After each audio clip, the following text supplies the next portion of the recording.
Putting together the pieces of Guatemala's violent past, these are the remains of some of those killed in Central America's longest conflict. 36 years of civil war in which at least 200,000 people were killed. Now, these scientists are working to put a name to each one of them. So the reason to go back and exhume them properly is so they can have a proper, dignified, culturally correct, legal burial. Most of those who lost their lives in the war were activists, union organizers, and indigenous villagers.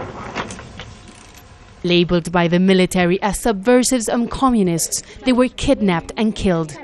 Their bodies thrown into mass graves or buried in city cemeteries marked with a double X.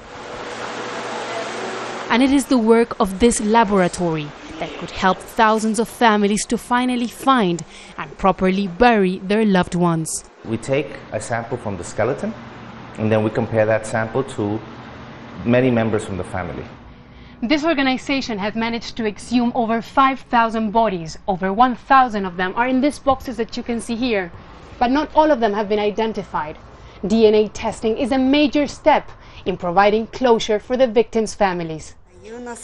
Carmen Cume's husband was kidnapped in 1981 from this town, San Juan de Comalapa. It was here that one of the biggest massacres against the indigenous Maya population took place. In 2003, over 200 bodies were exhumed here.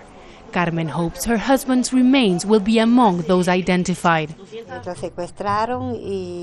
They took my husband when I was pregnant. I never saw him again. I told them that if they were going to kill him, to give me the body so I could bury him. I hope the DNA will help me get him back. Locals here say that hundreds of bodies remain to be uncovered, but getting the necessary permits to dig continues to be a challenge. Just like Carmen's husband, most of the war's known victims were indigenous Mayans, and prejudices persist. And because of racial tensions or racism, basically, in Guatemala, 83% of the victims are indigenous.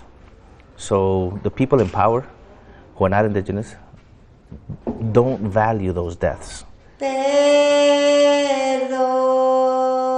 But Carmen remembers those days vividly and prays to get her husband's body back. A proper burial is what she says will give her the peace she's been waiting for a very long time. Teresa, Al Jazeera, Guatemala City.